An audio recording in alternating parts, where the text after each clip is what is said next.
and welcome back once again to the Push to Pass F1 podcast. Today is our Singapore Grand Prix preview, and we also have some news to go through from our last episode. Once again, I am joined by Mr. Reef Parker. Reef, how are you doing, my friend? Not bad, mate. Not bad. Yeah, so we have actually, well, the main sort of cause of news this week has been, there's been quite a few driver rumours walking around, but also Mr. Max Verstappen did some side quest Good. because he's clearly bored and doesn't like F1 anymore. So what are your thoughts on Mr. Verstappen? He won, didn't he? Yeah, they did. Yeah. What was it? It was like a It's just like a little 6 hour GT3 event, endurance isn't it? race in Nordschleife. I like it. Yeah, I love it. I think it's great. It's his own team, and the bloke who he's racing with was iRacing 4 years ago. Yeah, he's a sim driver, isn't he? Yeah. Well, like a mad. So did he? Because I really didn't pay attention to this. Did he race? Because his team is Redline, isn't it? I thought it was just called MaxVerstappen.com.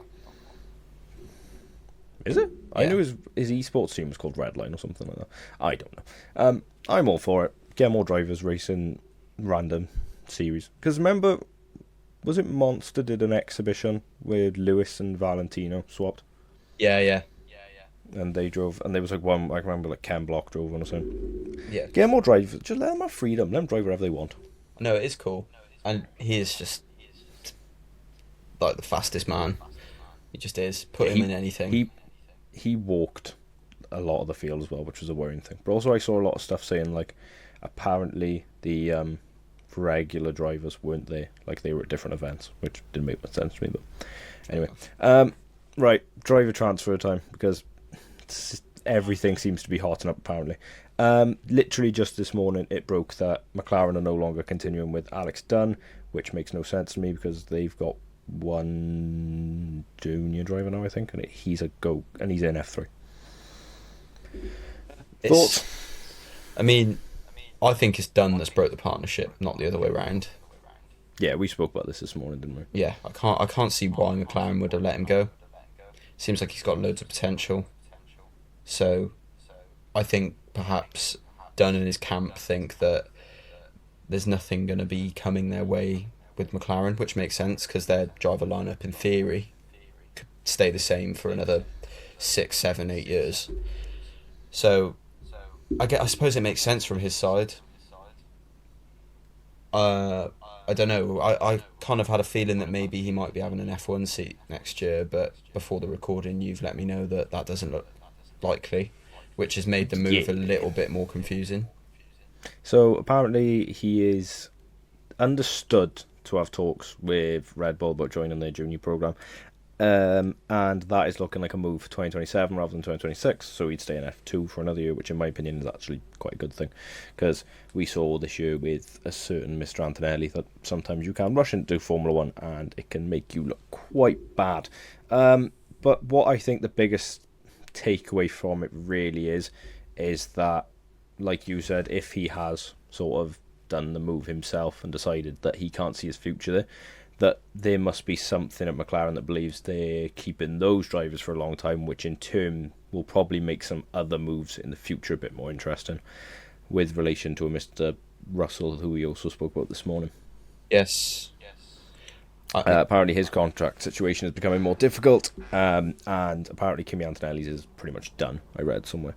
And you made a good point saying that you think it's because George would want a multi-year where they're probably going to offer him a one with an option for another one, aren't they? I think after this year with the whole Max is going to Mercedes, they've held talks, which I think is definitely true because as far as I know, neither side actually said that wasn't true. But obviously, it's not got across the line. Max has certain clauses in his contract. That was problematic. They didn't get it done. But I could see Mercedes wanting to give Russell a 1+1 sort of situation just to keep it open that if next year Max did want to leave, it wouldn't be contractually difficult to do. And I fully understand why Russell wouldn't want to do that. Makes perfect sense. Yeah, especially considering how good George has been probably for the past 18 so months. he's really taken on that team leader role and shown that he can be a number one driver. So I think George, almost in a sense, wants to be repaid for his performances, but Toto Wolff is prone to flirting with a Max Verstappen, isn't he? So it'll be interesting to see. I personally see it getting done. I can't see a world where George can't reach some sort of agreement, even if he does agree for a 1+1 sort of option rather than the multi-year that he's probably going to want. I can just still see that happening. But if it doesn't happen, it will definitely cause a lot of movement in the driver market. And another thing that could cause a lot of movement is apparently reports this week that Charles Leclerc is very, I'm not going to say unhappy, but he's looking elsewhere. I believe I sent you a screenshot of it. Hang on. I believe the teams were.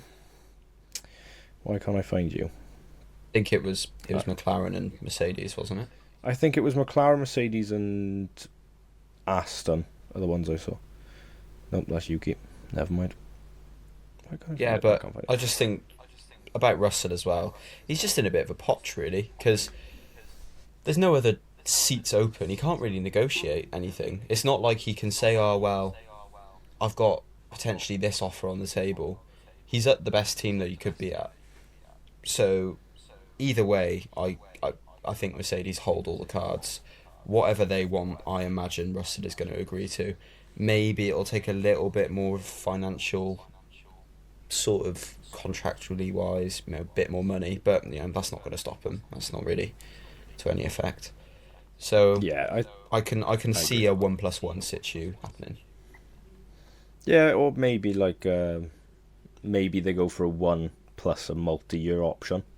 If Potentially. they say, like, look, we'll go for next year, see what the market sort of brings, and then if it all stays the same, which, to be fair, with it being a new set of regs, the only real thing next year I can see changing is potentially one of the Ferraris and one of the Astons if Alonso retires. Yeah.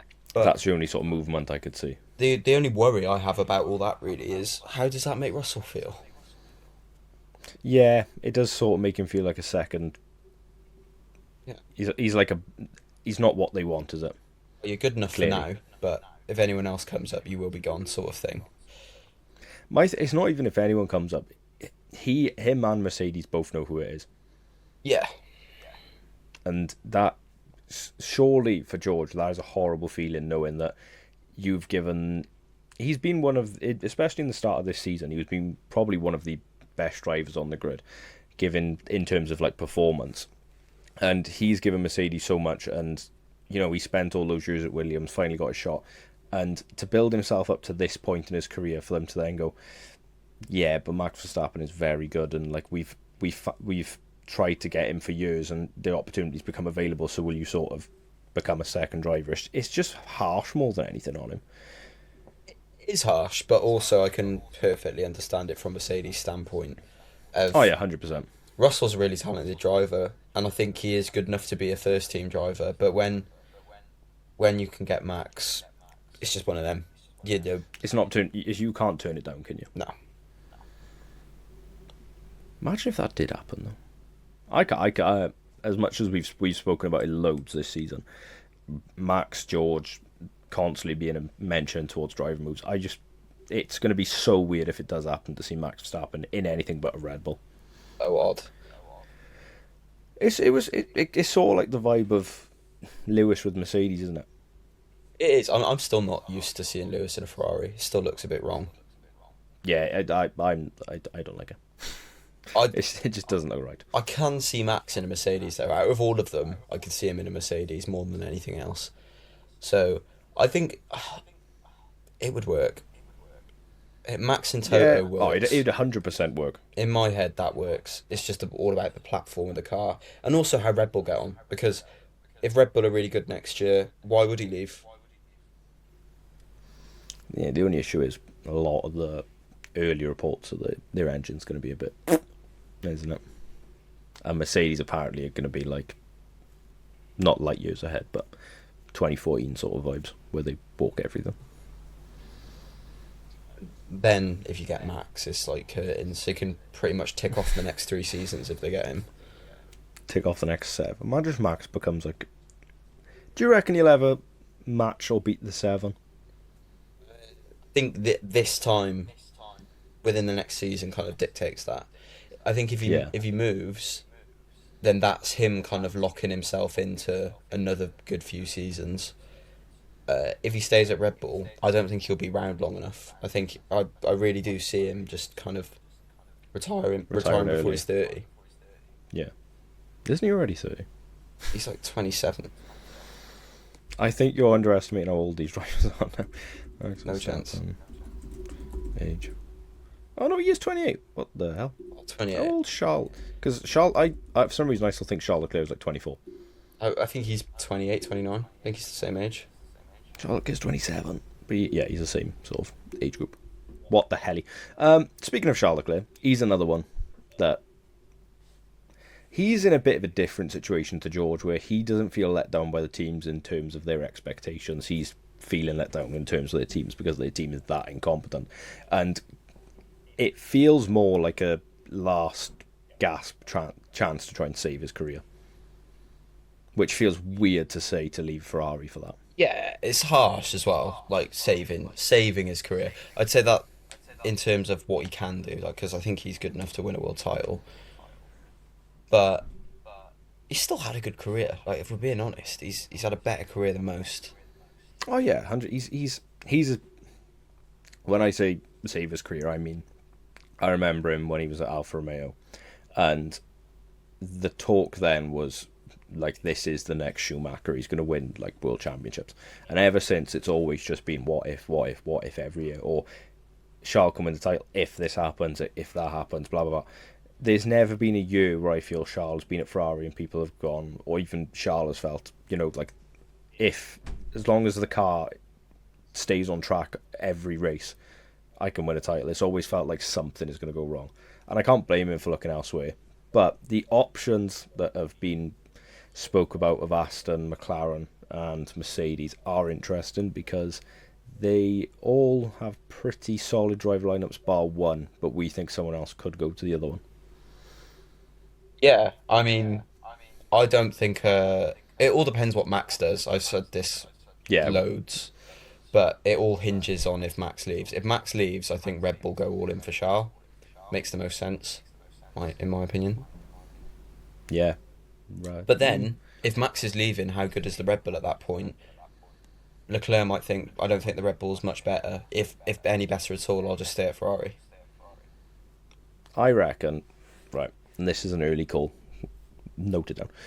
Max to Merc for 27, and then next year Aston gets rid of Alonso because he's retired, and then Aston go all in for Russell and Leclerc. Both. Yeah, Interesting. it won't happen because Stroll will be there till the end of time. But if you have the opportunity to get both of them, go for it. You've got the money, Got the money, you've got the team. you've got the project. Yeah, it You have is. Adrian Newey. It is just the drivers. I mean, Alonso I still rate as a good driver, but that team partnership is very weak compared to the rest of the grid now. And if say if not even a lineup like Lando and Oscar, say if Aston had a partnership like Sainz and Albon, I'd still back them to be like fourth, fifth quickest team in terms of like overall, not in terms of like their car, because the Aston at times it's looked good, but also at times it's just looked a bit stale. So I just don't like Lance Stroll anymore. Did anyone ever? That's the thing. But Surely there's got to be some fans of Lance Stroll somewhere in the world. it really, really like makes the whole driver market so Boring. like boring and stale because you just know that no matter what he's gonna have a seat, and that in theory in the next year or two, going off Adrian Newey's CV is going to be a top machine. And it's like, well, in my opinion, you're not going to get as good a car as you can get with him behind the wheel developing it. No, it just even even if Lance was given a car which was like, remember the pink Mercedes, that Racing Point, which was like, that was comfortably probably third or in there for third quickest car. Even then, he still somehow managed to make driving a car look difficult. And don't even bring up that turkey pole, because that was the biggest fraudulent thing I've ever seen. It's just, yeah, he just not up to scratch. Everyone's known that for a long time. Unfortunately, it doesn't look like it's going to change. Lancy boy. But a Leclerc, not no, sorry, a Leclerc Russell lineup is a bold prediction, mate. I will say that. Hey, it's getting there. Just causing to happen. Because then Red Bull will promote Hajar and Alex Dunn, and we'll have the most chaotic grid of all time. It'd be crazy. It's just, I can't imagine. Like, Hajar's still at the stage, I think, where I look at him and I can't imagine him being like a top driver. And that's nothing that he's shown. It's just they move on so fast now that like we're talking like 16 whatever races into his F1 career about where he Yeah, could my be. thing with Hajar is I don't know if it is a purple patch sort of season. Yeah, you're not Because yeah. like there's nothing saying next year that he comes out, people will be like, look how good he was last year. He's still in, even if they keep him in the V Cup, people will say, look how good he was last year. He's going to do this, and then he just flops completely, doesn't match this year, and then people write him off. So it's, especially with younger drivers like that, it's so hard to call. You have to give them like a good 2 or 3 sort of years before you can say, yeah, you can win a title. Like I remember when Max first came in, and people even then, even when he was in his Mad Max phase, when he was crashing every other week, people were still like, this, he has the potential to be one of the best drivers we've ever seen. Yeah, but unfortunately, you're not getting that time anymore. I think the sport, Oh no, since Max came in, which unbelievably is 10 years ago now. that's scary. That's unbelievable, isn't it? But a lot's changed. Attitudes have changed. I think this season's shown that more than any other, with the likes of Doohan and Lawson. Rookies slash young sort of up and comers aren't given the luxury of 2 or 3 seasons. It's more like half a season, Yeah, they're seen as more disposable now, aren't they? which is brutal. And I don't think it's the way that things should be run. But who am I? I blame Red Bull for all this. Yeah, it is. I mean, ironically though, they are the last people that brought in a youth talent successfully with Max. I can't think of. Oh, sorry, McLaren, I suppose. Yeah, McLaren, Charles. Yeah, but I'd say with Charles that more landed in Ferrari's lap than anything else. Yeah. Yeah, like I'm thinking back, like I remember when Gasly was replaced at Red Bull, and that then was because I was, how old had I been then? I would have been 14, and that was the first time I could remember a big sort of driver change happening mid-season. We haven't really seen many big names change, but it's just sad for a lot of the young drivers who are like, with Doohan. I don't think there was much promise there, to be honest. I think he was an average driver driving a below average car, but for someone like Lawson to be dropped after what, like 3 or 4 races, and you can see he's clearly good enough. He's shown now in this sort of since the summer break, really, he's been really good for VCARB. He was positive when he came in AlphaTauri, and being such a cutthroat sport, it just kills him. And I don't want that to happen to like a Lindblad, to a Dunn or something, which people have been hyping up, and then they come in and they just don't get anywhere because they're not given time. Yeah, it is brutal, but I think there should be some legislation around it that stops teams from being able to swap and change so freely. Isn't there? What's the rule now? Aren't you limited to the amount of drivers you can have for a year? Can't you not have more than 4? I didn't know that. I think that is a rule. Does that even involve, say, like when Sainz had appendicitis? No, I think that you get like circumstances for that. Yeah. Because obviously, if you have to have a stand-in, then yeah. Oh. Informal each of 2 drivers requires each team to have 2 drivers and 2 cars. Blah blah blah. While teams they can only field up to 4 drivers in a season for replacements or in special circumstances. Okay. Teams may use a maximum of 4 different drivers throughout the season for their 2 cars, though only 2 are active on any given race weekend. Yeah, so like you could swap your entire driver lineup twice, which is mental. Which is still probably too much, in my opinion. I think you should you should be able to change your driver lineup for like extreme circumstances, or they do it like every other sport, and you have like a transfer window Yeah. where, like, Yeah. say during the summer break, like you've had say if like next year Sonoda stays at Red Bull, has a really bad start, but like I don't know, Gasly has a great start for Alpine and gets like 3 podiums, and Red Bull want to swap him over during the summer break. You can do that instead of like, oh, after 4 races, Sonoda's not been good, we'll just drop him. Yeah, I get you. It's good, but we really should move on because we've got a race to preview. Oh, also, before we preview the Singapore Grand Prix, we would just like to say rest in peace to Roscoe, because I forgot about that completely. Oh yeah. It wasn't until you mentioned Lewis a while ago. Yeah, that happened when we were in university the other day, and we have seen some. It was actually quite nice. Some of the tweets have come out because it's not weirdly, but for a man of Lewis's age, they are him, Roscoe, and Coco are pretty much his kids. So we would just like to say rest in peace to Roscoe. Yep. R.I.P. What a lad. Right, Singapore Grand Prix. Like it? Fan? No fan? Big fan? Little fan? Hate it? Yeah, top track. Love it. I love it. Yeah. I do miss the old. Remember, because we're on the third or fourth layout now, aren't we? Remember the old Singapore sling? Yeah.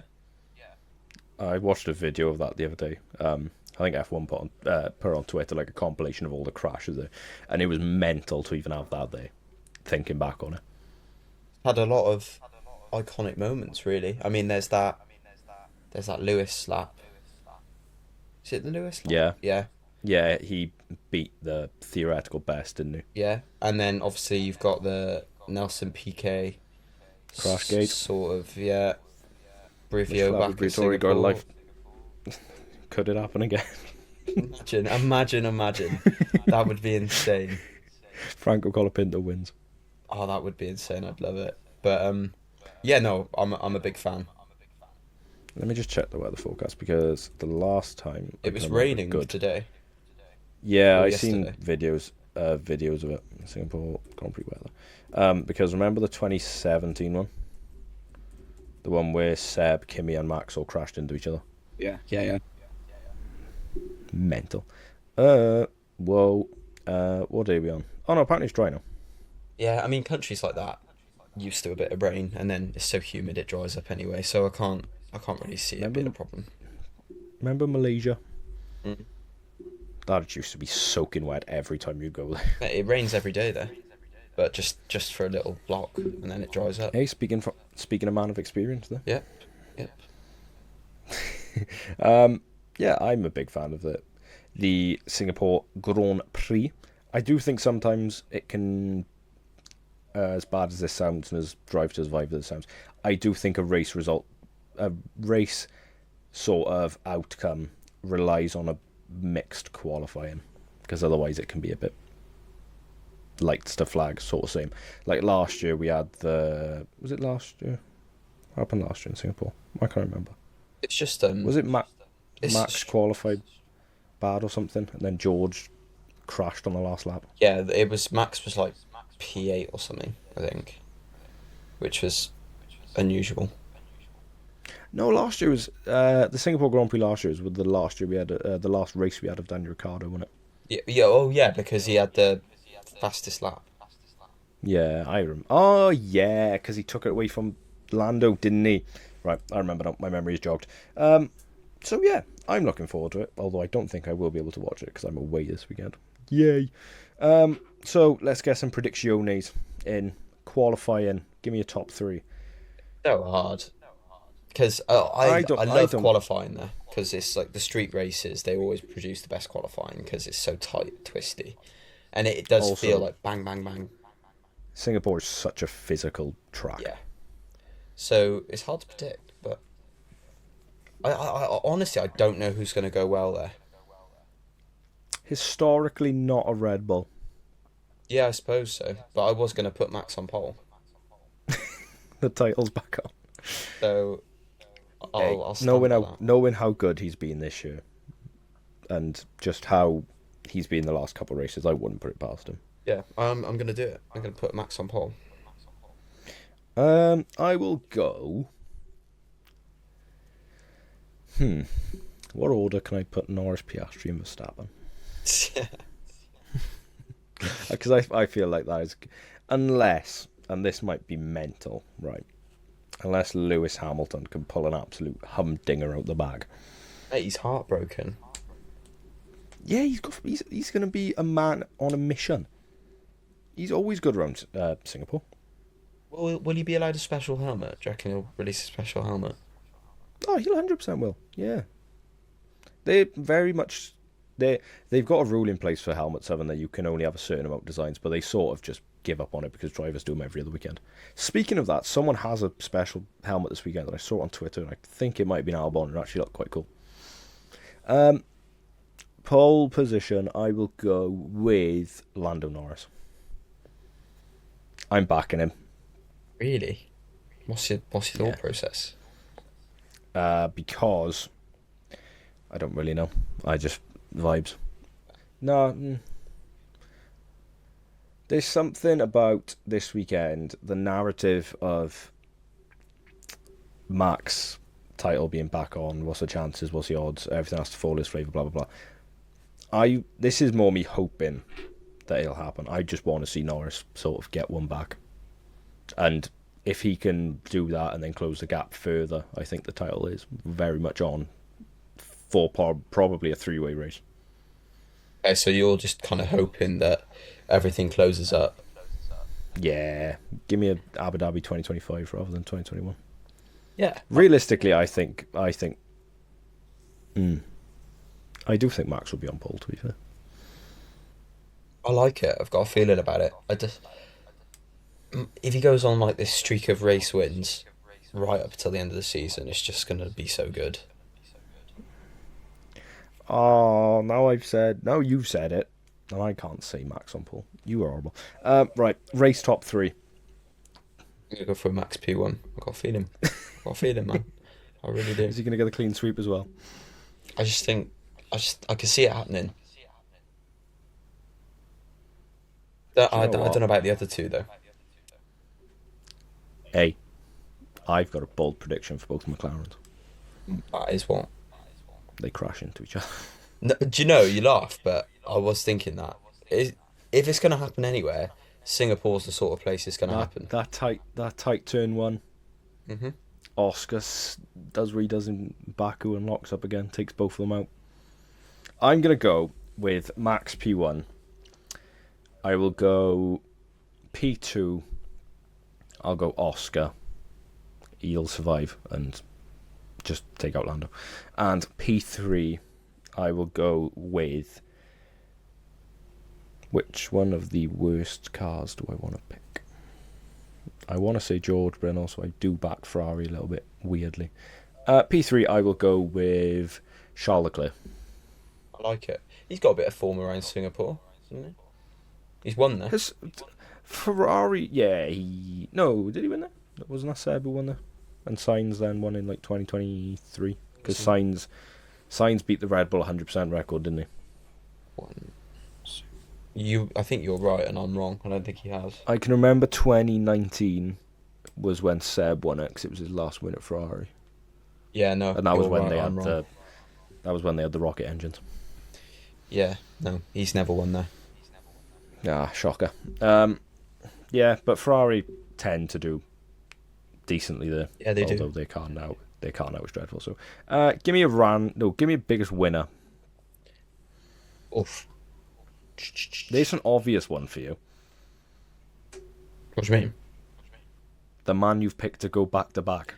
Oh right, well, to do the 3-peat. Yeah, but I said he was the biggest winner last week, so I didn't want to repeat. I mean, obviously he is because he's. Can he win the most biggest winner awards? He's closing in on the gap of the title, which ultimately is the biggest win. So he is the biggest winner, but we'll go with Lewis Hamilton. He'll get a good result when he's feeling low. Hey, I like it. Positivity. I'm gonna go with Nico Hülkenberg. Oh, shock. I think you've said that about 10 times this year. All right, Mr. Gabby Bortman. No, I just think a track where we have a lot of rookies on the grid. A lot of rookies which haven't raced at Singapore. Yeah, F2 don't do it, do they? No, it's gonna. I can see a little bit of chaos, and I think someone like an Nico Hulkenberg will take advantage of that. Biggest loser, I will go with Kimi Antonelli. Can't see it going well for him. No, I can see finding the barriers. I'm going to go with biggest losers, a Haas. It's kind of similar, sort of. Well, they don't turn up for the race. They just don't bother. Yeah, they forfeit. No, I can see like Ollie Behrman perhaps having a few visits to the barrier across the weekend, and Trying to think. I'll just tie in Haas in general, mainly Behrman, just picking on him. Was it last year the Stroll absolutely battered his car into the barriers? I don't know, mate. I've got a really bad memory. Yeah, no, that was the year before. Yeah, because remember he had the big one at the last corner and then couldn't race. Like literally ripped his car apart. Right, give me your random prediction. Give me an out there one. My out there prediction is I've got a really good feel about Liam Lawson. Right. I think Liam Lawson is going to put it on the second row in qualifying. Pardon? Yeah. So you all think Liam Lawson's going to qualify fourth or third? Yeah. Are you okay? Is uni getting to you? I've just got a feeling. Watch. I will go with... Ooh. Qualifying has 4 or more red flags. That's a good one. I can see... Hey, Baku had like 5, I think. Oh, I like that. Thinking of it, Singapore is very much like Baku, isn't it? Just street circuits, aren't they? The good kind of street circuit, though. I've got a lot of time. Yeah, not Monaco. I've got a lot of time for them. Not Monaco, none of your shoddy ones. Then we're in the United States. Oh, that's when the races are like 8 o'clock at night. I don't mind that, see. I prefer it. Why do you complain then? Because the thing with that is, then you get to a point where you're finishing a race and it's like 11 o'clock, and like qualifying for like Cota is usually at like 10 to 12. Yeah, on Saturday night. Qualifying's not as good, but I quite like the races later because I always find with F1 on the Sundays I'm usually busy and I'll have to put things off if I want to watch it. Yeah, like at 2 o'clock is like like say if they put all the races to start at like 4 or 5. Like everything on a Sunday, you're pretty much done. But then I'm not going to say put them in the morning because I fell asleep during the Japanese and the Chinese Grand Prix. I hate the start of the season. Yeah, it is. Yeah, it's weird, isn't it? Because I suppose you kind of have to put it there because you've got the hype that it's the new season. If you put it anywhere else, it'd just be a buzzkill. Yeah, and if you put it in the middle of the season, getting people to be like, oh, because I think it's more of a sense of, especially for European audiences, they're a bit like, well, we can get it out of the way. Yeah. How have we got onto that from the Singapore Grand Prix? I'll never know. But we hope you have enjoyed today's episode of the Push to Pass F1 podcast. As always, if you were listening on Spotify, don't forget to drop us a 5 stars and a follow. It's hugely appreciated. If you are watching on YouTube, drop us a like and subscribe. It is massively appreciated once again. I have been Max. Been brief. And this has been the Push to Pass F1 podcast.